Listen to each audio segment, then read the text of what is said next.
Hello, ladies, and welcome to another edition of Menopause Made Easy with Tanya. I have a fabulous guest on today, Morgana. She's going to chat with us about belly fat and sleep and why what we used to do to lose weight is not working anymore as we go through this menopausal journey.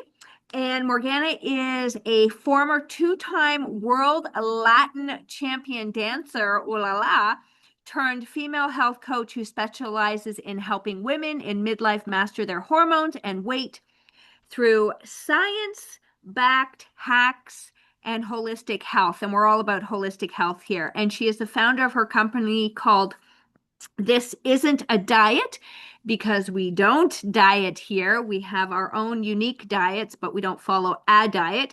And she's coined protocols like the Fat Burn Protocol, Hack Your Body Method, and she's also the best-selling author of Read This When You're Done Dieting. So very good, lovely. Welcome. Thank you for being here today, and grateful that you reached out for me. So let's dive in. And add anything about your story as we go along. We always have casual conversations. We see where we go, but let's dive into first why traditional eat less, move more, which is so prevalent and ingrained in so many of us, stops working in perimenopause and what works instead. Absolutely. This is like such a loaded topic already. I know. We're jumping right in. So essentially this whole method, it doesn't work for women in general, regardless of midlife. But of course, our shifting hormones in perimenopause, it asks for something else.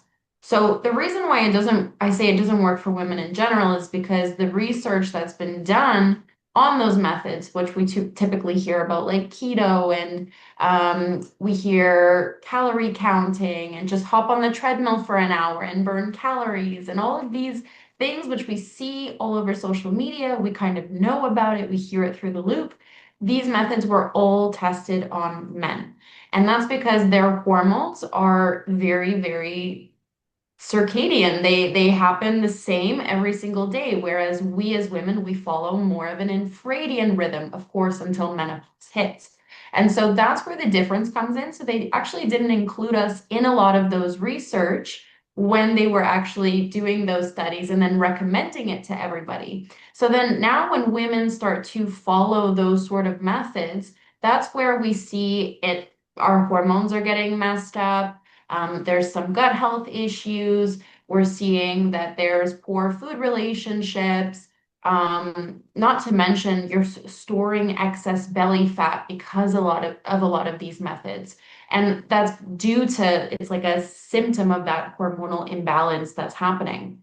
In my own personal journey, when I was a professional dancer, I did this for 10 years. I wasn't in perimenopause.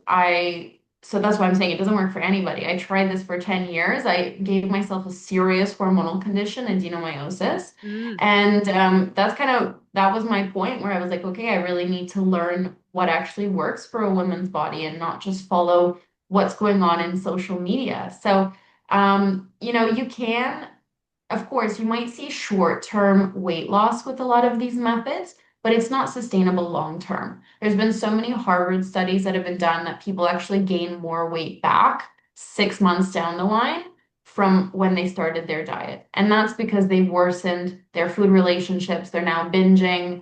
They're you're basically, you want what you can't have, right? Mhm. So it just gets worse and worse. So I would say that that's my generalized answer. And then obviously in perimenopause, we're dealing with the changing estrogen. We're dealing with that erratic estrogen in the beginning of perimenopause, the gradually declining progesterone. Not to mention that women are juggling so much in this age demographic. Like we have kids that are, basically growing up. It can vary in age, maybe going off to university. Maybe you're an empty nester now. Maybe you're at the height of your career, trying to juggle a social life, manage a house. You have chronic cortisol. And maybe you're not dealing with that in the best way because we as women, we tend to take on more and more and more, right? And we're like, we can do it. I'm Wonder Woman. Yeah. And then we're also juggling with the increased risk of insulin resistance, which can, of course, accumulate to that belly fat, and the potential with any one of those hormonal imbalances can impact your thyroid, slow down your metabolism. So there's a lot of different hormonal things that can go on. It really depends on the client, but that's why I would say developing unique systems for people is the way to go. Like you said, this isn't a diet. It's actually, we have our own eating approaches, what works best for you, what works best for you, what works best for you. So I'm happy you Hmm. mentioned that as well. Hmm. Yes, it's interesting because I'm postmenopausal now. And when I was going through perimenopause, there was nobody talking about any of this kind of stuff. And it's only in reflection that I was like, oh my gosh, that's why I was like, wore the busy badge, right? It's like, oh, I can do that. I can do that. I can do that. I was wired but tired and didn't understand. Like, I would go to bed completely exhausted and just be like just wired, could not sleep.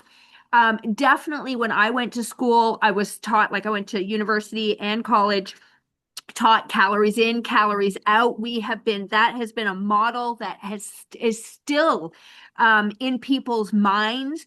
I work with a women as you do, and there's a trust issue with food. We don't even realize how diet culture affects us at a deep level of just having this food noise in our head. Like, I know I shouldn't be eating this. This is going to make me fat. All of this noise that is just, maybe not for every woman, but definitely was in my head, less in my head, but still there at times because it's a very strong social conditioning. And the conditioning too of eat less, move more, right? We have been told that for decades and decades. If you eat less, move more, you will lose weight. And it like you said, short term, you may get some results. Okay. But long term, and I think this is where the detrimental effects come in, is you don't see your hormones. Okay. Now, in hindsight, I can definitely look at some of the symptoms that I was just mentioning, the wired but tired, the busy badge, the short-term fixes that I would do. And I can be like, wow, I was so focused on appearance and weight as opposed to I didn't know I was wrecking my hormones. I didn't know about all this stuff. I found it too confusing. And I know to this day, people are still, they come to me and they like, just tell me what to eat, just tell me how to move, right? Because there's not a lack of information anymore. In fact, for some people, there's too much information. It's not specifically for them. And I think it's actually causing a lot of confusion on what exactly am I supposed to do? Am I supposed to eat in the morning? Am I supposed to fast till lunch? Am I supposed to eat dinner? Like, we have become really disconnected to what does hunger feel like in my body? How does movement feel without it being a punishment? Right? Like, Absolutely. what does sleep actually feel like? What does my rested body, what does it mean if I said no to something and honored myself instead? So all of these things, there is no um do this, get that. And this is why I think it's really important for the women who finally realize that is to work with somebody who is going to look at their sleep, their stress, their diet, their movement, and be like, okay, what is your goal? And let's take this next step, which you so elegantly do in your programs. And we will begin this journey to transformation. There's not an end date. There is a journey. So anything you would Absolutely. like to add to that? Well, it was interesting for me when you were saying about the calories in versus calories out, and then eat less, move more, and that whole trust aspect. Because the same when my clients come to me, and my even my business is named This Isn't a Diet, but they're still expecting some sort of silver bullet, right? So they're like, but what's the catch? Like, what actual diet are we doing, or what's the movement secret? And the funny thing is that there isn't one. It's unique to everyone. And it's that trust factor of when they get their plans and then they're like, oh, so I don't count calories, but they're still, because you said that diet culture is so ingrained into your Yeah. heads, you see food as numbers and you worry, what if I have, I'm out at a social event and I decide I want to have that piece of chocolate cake or whatever. And oh my gosh, I've just ruined everything. So I'm going to throw out the whole plan and it doesn't even matter. And I see this thought process go on with like a lot of my clients. And that's why it's great also to have somebody in your corner because it can be very hard to trust yourself when you're navigating these changes. So that's why I think like the work that we both do is great. You need somebody to be there to help guide you through. And also because, like you mentioned, when you went through your own personal transition, it's not just the weight. Of course, I specialize in a lot of weight loss, but on top of that, there's all of the symptoms that when you start to re-regulate your hormones and using natural methods like holistic and good food, proper movement, like you said, detox, stress, sleep optimization, all of those things, then you actually get, the symptom relief that we're looking for, reduced hot flashes. You can sleep properly through the night. You have more energy. Like you said, not wired but tired. Hmm. So, yeah, it's like a whole shrew of things, but I think the trust factor is a big one. But on the side note, I do think because there's so many pain points of people going through perimenopause, they're a little bit more open to listening and to Hmm. trusting like okay what I've been doing hasn't been working so I'm just gonna trust that this will and then they're Hmm. like complete then it's like oh my gosh I wish I knew about this sooner so that's at least my experience with my clients. I'm sure you must have felt the same on your journey as well and your clients journey.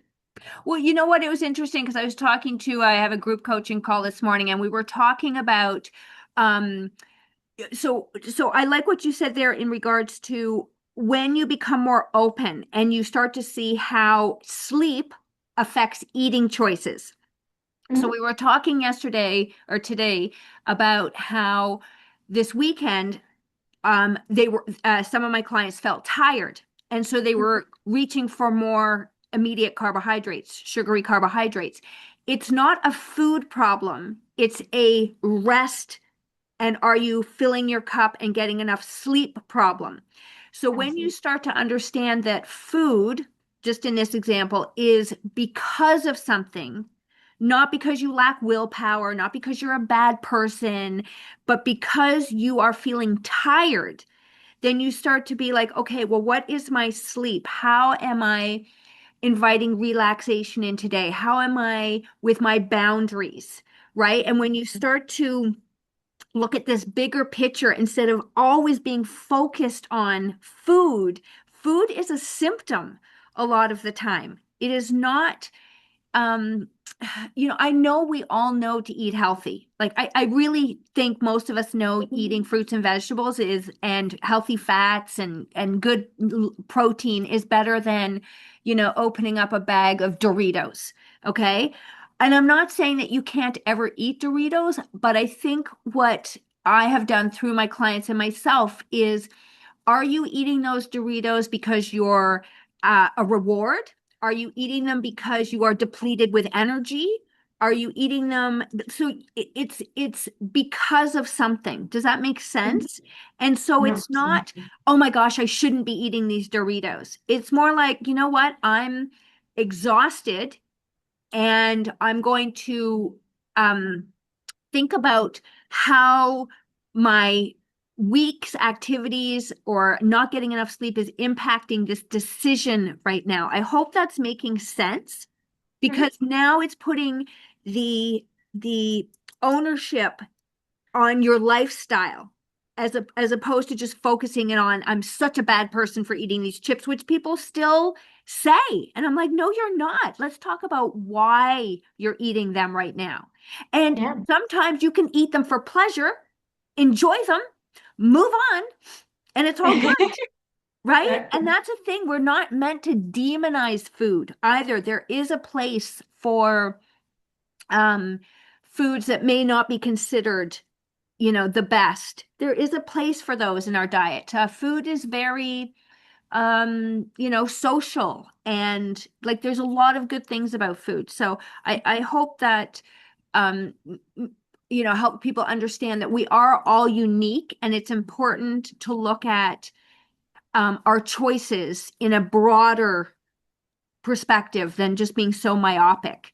And, Yeah. it was interesting. One of my friends texted me and she said, Tanya, I need to lose 8 pounds before I go to Mexico. And she's, postmenopausal now. Give me something quick. And this is still the Yeah. mentality for a lot of people. And I responded by saying, which is very interesting, your cells need to feel safe. Yes. Yes. Yes. And I said, and I'm talking about cellular health. Your cells need to feel safe. If you go and work out harder, and if you start to cut calories where your body is starvation, your body does not feel safe. So, anyway, I left that for her to chew on. I But this love is it though. Yeah, but this is the deeper conversation of Yeah. really trying to relax into safety in your body. So, any thoughts Absolutely. on that? Well, I think the education component is really important because we don't know what we don't know, right? Mm-hmm. And even with myself, for example, I'll be honest, I haven't been sleeping very well pretty much since the start of 2026. Has a lot of life changes, and they're all really great, but I do catch myself towards, 2, 3 p.m. because I'm not having that proper rest and recovery. I'm feeling tired. And the old me would have probably grabbed something sugary and had a cup of coffee and powered through and still, hopped on the treadmill for an hour and been like, no pain, no gain. Yeah. Um, and it's super interesting for me because now if I'm, not sleeping well or like waking up in the middle of the night and not able to fall back asleep, now what I do is I'm like, okay, I really need to support my body and make it feel safe. And I'm still going to cut off, even if I'm feeling very bad at 2 p.m. I know that I'm not going to have caffeine at that point because it's going to affect the next night's sleep. I Yep. know that I need to set myself up with like a really good breakfast so I'm not having all these energy dips throughout the day. I'm not going to go for a workout. I might do some gentle stretching, some nervous system regulation, and really just set myself up and set boundaries better around my sleep. And so that's really interesting for me how when you have the education, you can actually make better choices for yourself so you don't end up in burnout, regardless of the weight loss. Yeah, of course. And just because you don't run on the treadmill for an hour and you prioritize nervous system regulation doesn't mean that you're not going to lose the weight. Actually, it probably benefit you more. Yeah. So it's really interesting like that. And I always think, yes, have the education. If you have some sort of tracker as well, it's really great. Like I use an Apple Watch, and so I could see, for example, that this morning my HRV, my heart rate variability went down. I did not sleep well. And so that was like I canceled my workout. I was like, nope, today we're going to do some nervous system regulation. So, Yes. having that data for women, I think is also a key factor as well. Yeah, I agree with you absolutely because I know myself, I pushed myself. I'm Mm, like, oh my gosh, I ate that. It doesn't matter how I'm feeling. I got to go on the treadmill, burn the calories off, go and lift the weights. And so I'm learning the self-trust of Tanya. Like, I don't have anything to track. I had an Aura ring for 3 months a few years ago, and I found that I was it taught me how to, when I'm tired. It's okay to be yeah. tired. It's okay. And I had to unwind. You're not lazy. Yeah, I had to really unwind a lot of, again, conditioning and be like, Tanya, you're tired. It's okay. You don't have to go and lift weights and run. What would be better is rolling, and rolling completely changed my life. I've done so much fascia work. And in this calm, centered state, your cells feel safe and they benefit your health and your weight. And I always say to people, just because you want to lose 8 pounds, 4 pounds, 2 pounds, whatever it is by February the 1st or, March the 2nd or whatever date you put in your head, your body does not care about a date. It's going to do what it's going to do. And what is really important is that you're doing the daily habits consistently. And, you know, I love what you said. If you're tired at 3 o'clock and you're craving sugar, you look at, okay, how did I sleep the night before? What was my breakfast like? It's not that moment. It's the things that have happened before that our body is signaling to us at that moment. Yeah. It's a message. And when Yeah. you have the education and the information, and then you learn how to practically apply it, you step back from being mean to yourself and you just say, okay, I'm listening. You're tired. You Mhm. need to roll. You need to go have a nap. You need to go outside. You need to ground. You need something other than lifting heavy weights or running or berating yourself or eating a donut. So very good Absolutely. education. Yeah, very good education. So what's this cortisol? You know, a lot of people hear about cortisol and it's not cortisol's not bad. Like none of these hormones are bad. It's just that we're looking for a fluctuation, a healthy fluctuation. You know, it's we don't want it too high, we don't want it too low. But what happens when we get this high cortisol, poor sleep, and how does that relate to people gaining belly fat? Like I'm sure there people are again when they look at belly fat, they just start to get okay. I got to eat more, or sorry, eat less, move more. It's like no, okay, what do we have to do? So that's a really interesting connection there with the cortisol, and it's one of the biggest ones that I see with women. And if we talk about, for example, the hormone like hierarchy, I would say cortisol and insulin sit at your foundation. And I would say even, of course, insulin is super important, but I would say stress, if you're chronically in a stress state, it can cause, all of the classic symptoms we hear about, it can cause all of them. So that is one of the first things. Can I interrupt you for When 1 second? See, this absolutely. is another. Do you find this issue with people? Because people will say, I am not stressed. And we are stressed. Like we have just adapted to a certain level of stress that our body is not ready for. And we keep pushing. So do you see that? Because do you find you get some pushback with people really understanding what stress feels like in their body, or would you say they're pretty connected to the stress?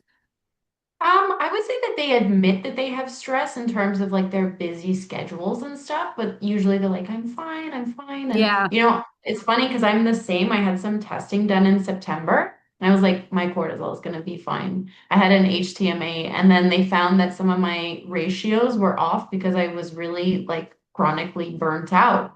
And I was like, me? I was like, I know about this stuff. Yeah. And it's so subtle. Like sometimes you don't realize it because your body's just continuously pumping out cortisol and adrenaline and you're going through your days and that's your normal. Yeah. And that was what was happening to me. And so, for example, I have to now make sure I sit down a couple times a week and do a body scan and just be like, okay, where am I holding tension? Can I safely release and allow, the stress to ease? I don't have to be on all the time and go, go, go. And, you know, I think also a lot of us are raised in a way where if you relax, then you're seen as lazy Lazy. Yes. or unproductive. And I know for myself, that was certainly the case, especially coming from a dance background. And so yeah, so I can see how you mean it sneaks up on people. Yeah. Yeah. And this is what I mean. We get used to feeling a certain way. So not only when you relax, do you have that social conditioning that you're lazy, you're not productive, but your body is also it feels uncomfortable Yeah. because, and I teach a lot of people how to sit in discomfort, Mhm. right? So sitting and relaxing and what people say doing nothing can feel very uncomfortable for a lot Yeah. of people because they're not doing, Yeah. right? And so this is not Exactly. everybody because there's people I know that are very good at doing nothing, so they may need something else, but we're Hmm. talking today about the person who really is living in a high stress state that cannot just relax. Like Yeah. that is uncomfortable. Okay, so I Yeah. just wanted to clarify that with people because I get a lot of people going, I'm not stressed. nope, everything's good. I'm like, no, no, no. We have way more stresses in our life that we don't see, like just the fact that we're not outside as much anymore. We have EMF all the time. We are disconnected from our circadian rhythm. Like we have a cellular disconnection which is putting um, a level of stress on us that we don't even understand. So, okay, carry on. Absolutely. No, absolutely, I agree. And like I said, it does sneak up on you. Hmm. But I find also with the education, just to let the audience know in case you're like, okay, cortisol, but how does this affect everything? So we have an automatic nervous system, and essentially this can default to either your sympathetic, and this is your fight or flight. So your body will direct the majority of the blood flow out to your limbs and we used to use it in ancient times. If there's like a bear running at you and you need to quickly flee the scene, you have this extra boost of energy to get you out of the situation. But it's supposed to be a short-term thing. So, as soon as you're away from the bear and you calm yourself down, you go back to your parasympathetic. Now, your parasympathetic is essentially your rest and digest. All of your blood returns around your organs. Your digestion is happening well. You feel, calm and collected. And so this is where we want to be the majority of the time. But now, because we also have all of the problems of the world brought to us from our phone, and we are in turbulent times in the world. On top of that, we have a never-ending list of emails and demands from people in our life and just everything. And so that's also why it's interesting. You say, yeah, it sneaks up on you, that stress, but we're chronically in this like cortisol sort of state. And so we're not properly digesting our food. We're, not have cortisol being pumped through our systems all the time so we don't feel it. But what cortisol does is it actually depletes subcutaneous fat, but it adds more visceral fat to your body. So that visceral fat is actually the dangerous type of fat that we don't want. That's the fat that goes in and around your organs. That's, for example, why we see so many cases now, non-alcoholic liver fatty disease, right? So we're seeing that more and more, and this causes metabolic conditions and syndromes, and you have that increasing belly fat that just won't come off. And so this is where it actually gets a little bit more on the, I don't want to say dangerous side, but it on the unhealthier side. So that's what I would say in terms of the cortisol belly fat connection. And what I always say, like for example, whenever I'm speaking with a client or giving a workshop or whatever it may be, stress is inevitable.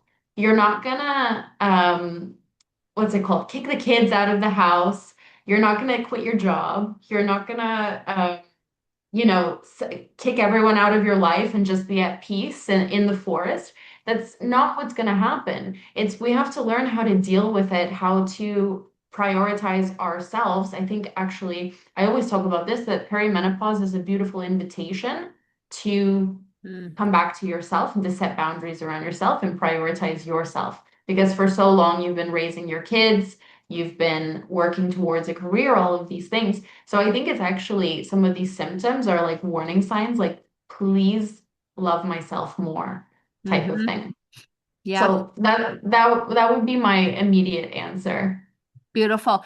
I was reading recently about sympathetic parasympathetic, and it takes 2 seconds for the sympathetic system to be activated and 5 minutes for the parasympathetic system Wow. to re-regulate. And like you Yeah. said, your sympathetic state is very close to the skin of these nerves, right? And so it's like you hear a loud noise and you startle, and that is a good thing, right? Because that keeps Mhm. us safe. But then it takes 5 minutes of conscious awareness to, because your parasympathetic is close to your spine, Mhm. to bring yourself back into a calm state through breath, through awareness. And it was really interesting. I was, we're on change of location right now, but I was just at my home and we have a pond outside of our house and we have some aerators. And I have 3 dogs. And one of my dogs fell in the ice. And I felt in that second, I felt my heart rate going, my breath shortened, and I went, damn it, now I have to spend 5 minutes and regulate myself again. And I'm going, okay, come out of the water, come out of the water. Now, luckily, he got himself out. But then I was like, oh my gosh, like, there's no way we can step on this ice because then we would fall in. So now I'm like thinking, I got to get a rope, I got to get a dinghy, like if this happens. And then, anyway, that's a whole other story. But it was really, again, this awareness. I wrote a book called Cookie Dough in the Dark because I had an eating disorder. It was awareness that changes everything. So it's really interesting to be aware of how many times you are triggered in this sympathetic state. And then Mm, are you giving yourself the 5 minutes of that parasympathetic to bring you back online? And if you are constantly, like you said, like many people just going into work or just seeing certain people or watching the news, some people don't even realize how activated or how stuck they are in that system without coming to that parasympathetic system. absolutely. Yeah. And it's when I was doing, because also blue zones, they fascinate me. And there's this one in Sardinia in Italy. And I remember I was watching this documentary and they were talking about how people live longer here. They're still eating like, it's Italy. They're eating pasta, they're drinking wine, they're socializing. And those were like some components of it. But also the majority of the male, and this had one of the highest concentrations of male centenarians. So men who were, 100 plus. And they were saying that the majority of them are shepherds. And so they have actually active coping stress mechanisms. If their flock is, scattered around. They just have to gather them all into one. Again, I don't really know what a shepherd's sort of processes would be, but they can actively manage their sheep. They can actively, manage the stress in their life because the job is quite simple, very, traditional sort of job. Whereas now we're juggling so many different things. Yeah. And so that I found really interesting. And that's something I talk about with my clients as well is, okay, how can we actively cope with this stress? Like what strategies can we use when you do have that moment? For example, like yourself, when the dog fell in the pond, the dog comes out and you're like, okay, now I need to take care of myself. What can I do that will give me that 5 minutes in order to, for example, just calm down? For myself, I keep next to my desk these essential oils, Mm. like pure essential oils you can just roll on. They have like calming scents. And that is beautiful for me. Like sometimes in between meetings when you're just like, oh, I have to do all these things, and then you don't give yourself that time. So for example, now I make sure that I have like at least 15 minutes between clients, can take care of myself, make a little tea, get my notes done for that client and move on to the next. I think also how you structure is really important, but finding something that really works for you is another big thing. Yeah. And I have a phrase that I say a lot. It says a practice and play.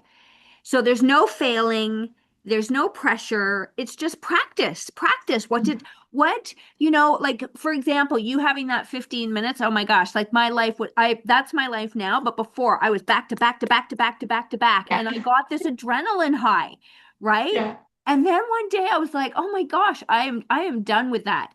And just practice. Like if I put 15 minutes in between, does that make me feel better or not? And again, for Mhm. some people, it might be 15. For some people, it might be half an hour. For some people, it might be 5. Who knows? But it's just practicing and playing. And then life changes. That's the other thing. Nothing stays the same. Your kids grow up, your parents change, your life is changing, and it's learning to be adaptable. It's not being so rigid all the time. And so I like the phrase practice and play because it brings some youthfulness back into this adventure of life where we're just not so uptight and rigid and, oh my God, I did that wrong. It's like, what did you do wrong? Like, explain to me what was wrong, Mhm. right? Because it wasn't wrong. It's like, what did you learn from it? So I know some of my friends right now are doing a dry January. And I reached out to some of them and I'm like, just curious, how are you doing? And they said, oh, you know what? I had 3 drinks. Yeah, you know what? I failed. I said, no, no, no, no, no, no, no, no. Let's talk about why you had those 3 drinks. Like, who were you around? What were you feeling? Right? Let's get some evidence to not think that you're a failure and then just say, forget it. I'll wait till July or whatever. But to really like take some notes. And it's just you can see the softening happen, Hmm. right? To be like, Absolutely. oh, okay, well, what I learned was when I'm in social situations, I don't have the Social ability. lubricant. When I'm by myself, it's great, but when I'm with social situations with my girlfriend, it's too challenging. Okay, great. You just learned something. Yeah. Okay. So then how can we improve on that? And I think that really helps with just softening Hmm. this for people, right? No. Yeah. No, Yeah. I agree. I know for my clients around just on that topic around the holidays, it was really difficult. And so the same thing we did, we were like, okay, well, why is this happening? And there were so many like, work events and there were these social events, et cetera, et cetera. Okay, it's fine if you want to have a drink, let's say like it's the holidays and whatever, but can we pick, which events we know and we're going to set ourselves up for where we're going to allow ourselves the freedom and some where we're just going to be like, you know what?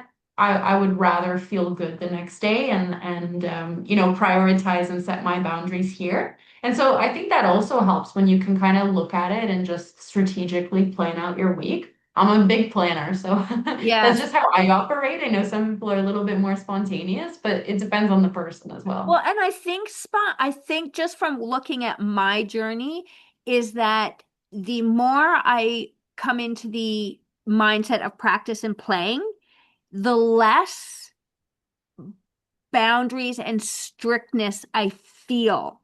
Hmm. And if I tell myself I'm not going to do something, then I feel like I'm a child being and again, this is why it's interesting to work with people but and the programming. So when somebody says don't touch that, I'm like, ooh, well, what would it be like to touch To that? touch. Right? Yeah.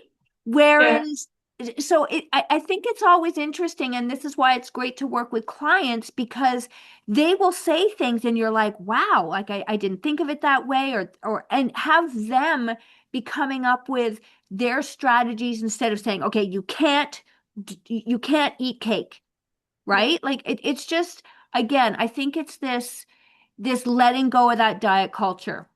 So Yeah, what made you write your absolutely. book?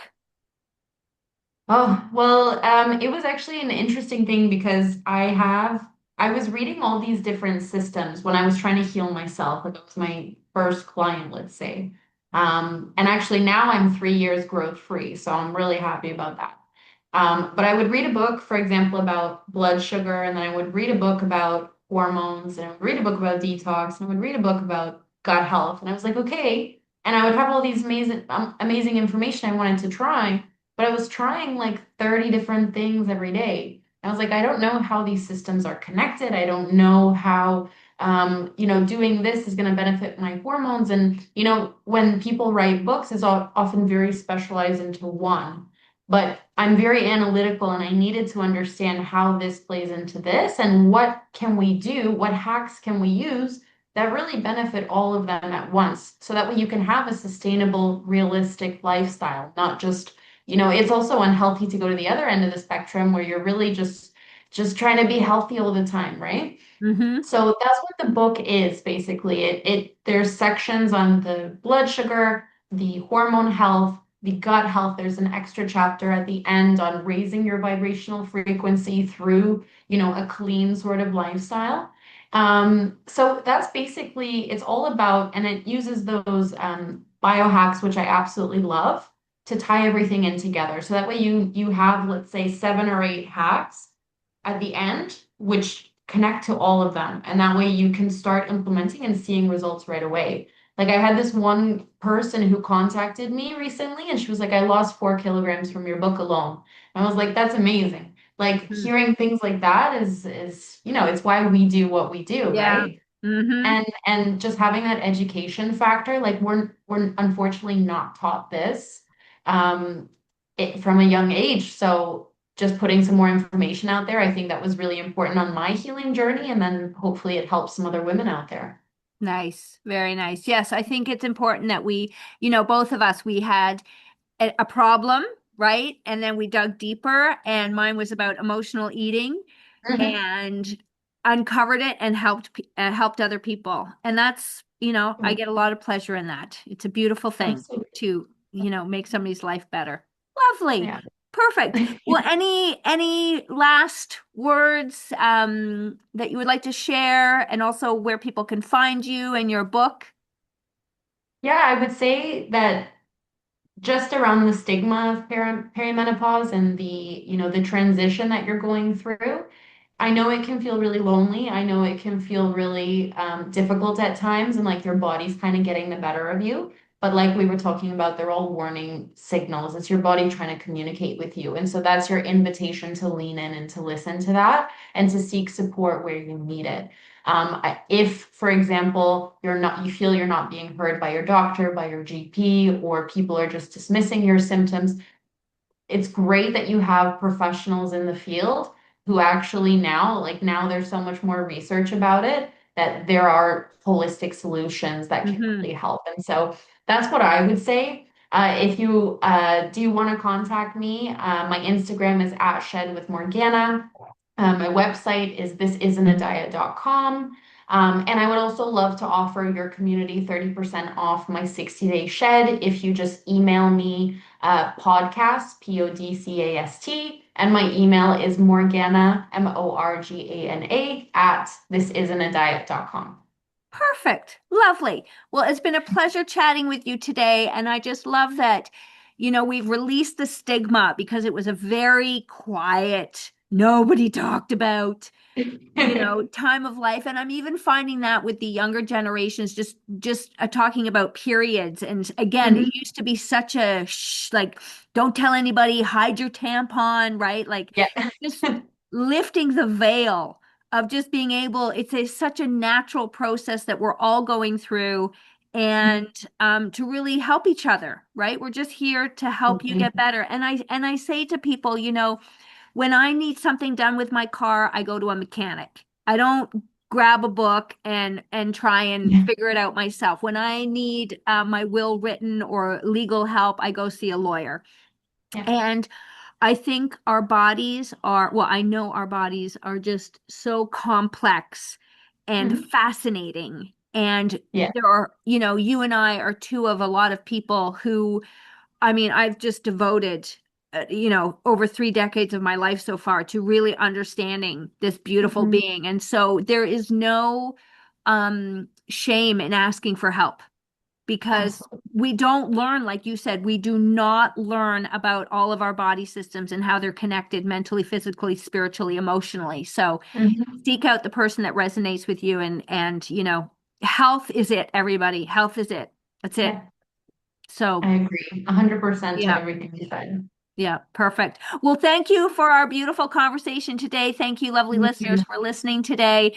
And share this episode with any woman who's on a menopausal journey who would love to hear Morgana's beautiful words, and pick up her book. And thank you for listening, and we'll see you in the next episode. Bye.